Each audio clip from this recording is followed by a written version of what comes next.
आज हम आप लोगों को सच्ची घटना के बारे में बताने जा रहे हैं जो 2013 की केदारनाथ आपदा से जुड़ी हुई है। उस हादसे के बाद यूपी के एक परिवार में एक बच्चे का जन्म हुआ और इस घटना के बारे में जिन जिन लोगों को पता चला वो लोग बिल्कुल भौचक्के रह गए। लोगों ने कहा इस जैसा ऐसा कुछ नहीं होता है, लेकिन ये घटना आज आपके भी रोंगटे खड़े कर देने वाली है और आप लोगों को भी भरोसा हो जाएगा। चलिए घटना की शुरुआत करते हैं। तो दोस्तों, यूपी में प्रतापगढ़ के एक गांव में जयप्रकाश शर्मा अपने परिवार के साथ रहते थे और उनका परिवार महादेव का बहुत बड़ा भक्त था। उनकी एक पत्नी और उनका 7 साल का एक बच्चा था। तो जयप्रकाश शर्मा और उनकी बीवी महादेव के बहुत बड़े भक्त थे। बात है 2013 की। तो इस बार जयप्रकाश ने सोचा था कि जब भी केदारनाथ खुलेगा, केदारनाथ के दर्शन के लिए ज़रूर जाएंगे, क्योंकि जयप्रकाश शर्मा की पत्नी महादेव की बड़ी भक्त थी। तो उनके दर्शन करने के लिए जिद करने लगी। जयप्रकाश शर्मा ने पहले अपनी पत्नी को थोड़ा समझाया कि वहाँ की चढ़ाई बहुत कठिन है, तो वहाँ पर इतनी आसानी से नहीं जा सकते। लेकिन जयप्रकाश शर्मा की पत्नी ने कहा कि कोई बात नहीं, अगर महादेव चाहेंगे तो हम वहाँ तक पहुँच जाएंगे और हम उनके दर्शन भी कर लेंगे। तो जयप्रकाश शर्मा भी तैयार हो गए। अब बात आ रही थी 7 साल के बच्चे की, जो अभी छोटा था। तो उसको साथ ले जाने में मतलब काफ़ी समस्या आने वाली थी, क्योंकि वहाँ पर इतनी ज़्यादा चढ़ाई चलनी होती है। लेकिन उनके घर में उन 3 सदस्यों के अलावा और कोई नहीं था। उनके लिए कोई विकल्प नहीं था कि वे अपने बेटे को छोड़कर जा पाएँ। इसीलिए उन लोगों ने फैसला लिया कि वह तीनों लोग केदारनाथ के दर्शन के लिए जाएंगे। और यही कोई जून का महीना था। जून के महीने में वह लोग केदारनाथ के दर्शन के लिए निकल गए। वहाँ से बस पकड़ी और लगभग 1 रात का पूरा सफ़र तय करते हुए दूसरे दिन वह लोग केदारनाथ पहुँच गए। अब जब वो सब केदारनाथ पहुँचे तो देखा वहाँ का मौसम ख़राब है। जून का महीना तो चल ही रहा था, तो काफ़ी बारिश हो रही थी। सभी लोग सोच रहे थे कि बारिश का मौसम है तो बारिश चल रही है, कोई बात नहीं। लेकिन ये बात किसी को पता नहीं थी कि वो एक सामान्य बारिश नहीं थी। वहाँ पर भयंकर तूफान भी आ रहा था। तूफान के साथ बारिश भी हो रही थी। ये बात है 15 जून की। रात को जयप्रकाश शर्मा और उसके परिवार ने महादेव के दर्शन कर लिए और वह लोग अपनी धर्मशाला में रुके हुए थे। और वहाँ पर धर्मशाला में उन्होंने अपने बच्चे को खिला पिला कर सुला दिया और शाम के समय वह दोनों आसपास घूमने के लिए निकल गए। और उसके बाद जब शाम को बाहर गए तो शाम का माहौल वहाँ पर कुछ अलग ही था। भयंकर तूफान आ रहा था, बारिश हो रही थी, उधर बादल कड़क रहे थे। तो ये सब देखकर उनको थोड़ा सा डर तो लग रहा था, लेकिन उन्होंने सोचा कि ये पहाड़ी क्षेत्र है तो यहाँ पर ऐसे ही मौसम होते हैं, तो कोई घबराने की बात नहीं है। लेकिन थोड़ी ही देर में कुछ ऐसा हुआ जिसकी वजह से वहाँ पर रह रहे सभी लोगों के होश उड़ गए। भयंकर आवाज़ में मंदाकिनी नदी पहाड़ों को चीरती हुई केदारनाथ की तरफ आने लग गई थी। क्योंकि जयप्रकाश शर्मा और उनकी पत्नी बाहर थी, तो उनको थोड़ा पहले ही अंदाज़ा लग गया कि यहाँ पर अब कुछ बुरा होने वाला है। मंदाकिनी नदी केदारनाथ की तरफ आ रही थी। तो जयप्रकाश की पत्नी टूरिस्ट धर्मशाला की तरफ भागी, लेकिन वहाँ पर इतनी भगदड़ मच चुकी थी कि कोई समझ नहीं पा रहा था कि क्या करे। जयप्रकाश ने सोचा वो धर्मशाला में अपने बच्चे को बचाने के लिए नहीं जाएंगे, क्योंकि वह धर्मशाला केदारनाथ के बहुत ही पास थी और अगर जब तक वह अपने बच्चे को बचाने के लिए जाएंगे तब तक धर्मशाला भी नदी की चपेट में आ चुकी होगी। तभी जयप्रकाश शर्मा ने अपनी पत्नी को पकड़ा और उसके बाद अपनी पत्नी को लेकर वह ऊपर पहाड़ की तरफ भागे ताकि वह वहाँ अपने आप को सुरक्षित कर सके।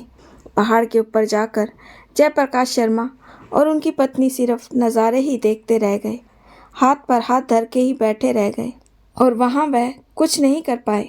उनकी आंखों के सामने धर्मशालाएं गिर गिर कर बह रही थीं, लोग बह रहे थे और वह कुछ नहीं कर पा रहे थे और उनमें से उनका बच्चा भी कहीं खो गया था।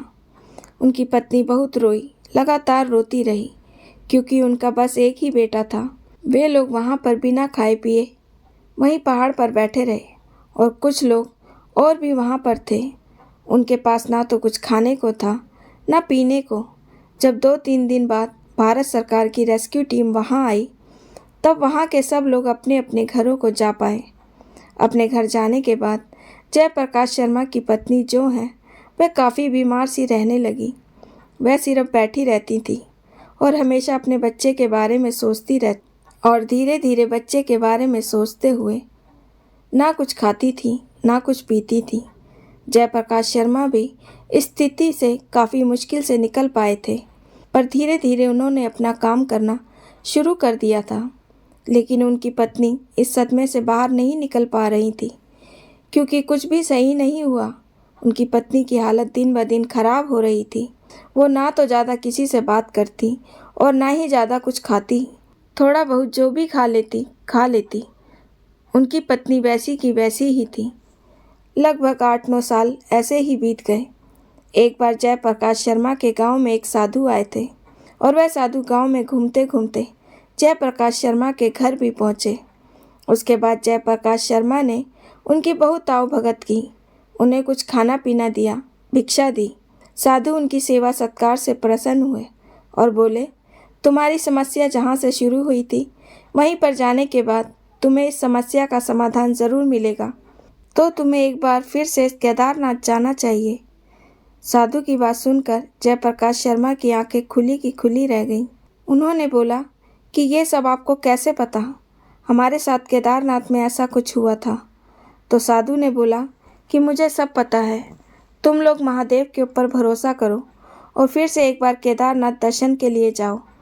तुम्हारी सारी चिंताएं दूर हो जाएंगी और सब कुछ सही हो जाएगा। तभी जयप्रकाश शर्मा अपनी पत्नी को केदारनाथ जाने के लिए कहने लगे, लेकिन उनकी पत्नी जाने के लिए तैयार ही नहीं थी। उनकी पत्नी ने बोला कि महादेव ने मेरे बच्चे को छीन लिया, तो कैसे मैं फिर से वहाँ चली जाऊँ। लेकिन काफ़ी मनाने के बाद, काफ़ी कुछ बोलने के बाद और वह दोनों फिर से केदारनाथ के लिए निकल गए। उसके बाद वह दोनों केदारनाथ पहुँच गए। केदारनाथ पहुँचने के बाद, दर्शन करने के बाद एक शाम को जयप्रकाश शर्मा और उनकी पत्नी केदारनाथ मंदिर के बाहर ही बैठे हुए थे। कहीं एक जगह थी वहीं पर। तो जयप्रकाश शर्मा बोलते हैं कि मैं कुछ खाने के लिए लेकर आता हूँ, और उनकी पत्नी वहीं पर मायूस होकर गुमसुम सी बैठी हुई थी। तभी वहाँ पर 9-10 साल का एक लड़का आता है और उनके पास आकर बैठ जाता है। वह लड़का जयप्रकाश शर्मा की पत्नी से बोला, क्या आप यूपी के प्रतापगढ़ ज़िले से आ रही हो? तो उनकी पत्नी बोलती है, हाँ मैं वहीं से आ रही हूँ। तुम्हें कैसे पता? फिर से बोलता है कि क्या आपके पति का नाम जयप्रकाश शर्मा है? वह बोली, हाँ मेरे पति का नाम जयप्रकाश शर्मा है, लेकिन तुम्हें यह सब कुछ कैसे पता? तो जयप्रकाश शर्मा की पत्नी के पूछने के बाद वह कहता है, मेरा नाम आयुष है। आयुष उसके 7 साल के बेटे का नाम होता है, जिसकी आपदा में मौत हो चुकी थी। तो जयप्रकाश शर्मा की पत्नी पूछती है कि कौन आयुष? बोलता है कि मैं आपका बेटा हूँ। 2013 में मैं यहीं पर नदी में बह गया था। उसके बाद जयप्रकाश शर्मा की पत्नी परेशान हो जाती है। उनको लगता है कोई उन्हें परेशान करने के लिए आया है।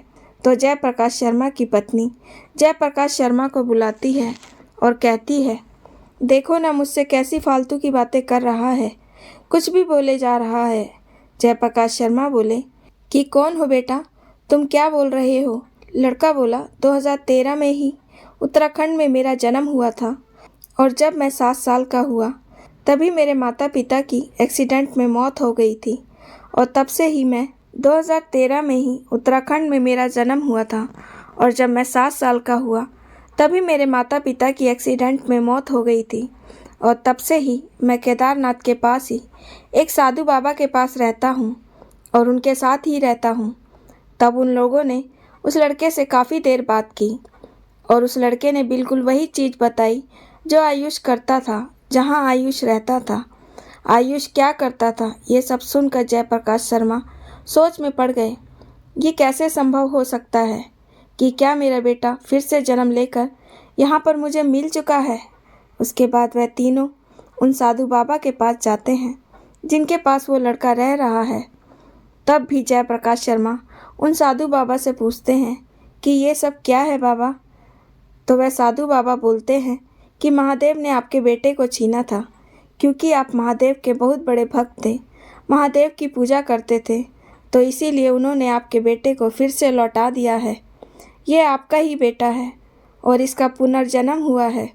सारी बातें सुनकर जयप्रकाश शर्मा और उनकी पत्नी मानो उनकी खुशी के ठिकाने ही नहीं थे। वह बहुत ज़्यादा खुश हुए और उन दोनों ने अपने बच्चे को गले से लगा लिया और उसके बाद साधु बाबा से इजाज़त ली कि क्या मैं आयुष को अपने घर ले जा सकता हूँ। साधु बाबा ने उसके बाद उनको इजाज़त दे दी और कहा, ये तो आपका ही बच्चा है, महादेव ने इसको वापस करने के लिए बोला है, तो आप इसको ले जाएं।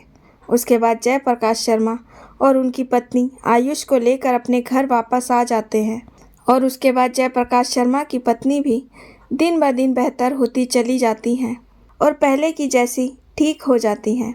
दोस्तों, क्या आप लोगों के आसपास भी कोई ऐसी घटना हुई है? लाइक और कमेंट करके ज़रूर बताएं और चैनल को सब्सक्राइब करना बिल्कुल ना भूलें। मिलते हैं एक नई कहानी के साथ। बहुत बहुत धन्यवाद।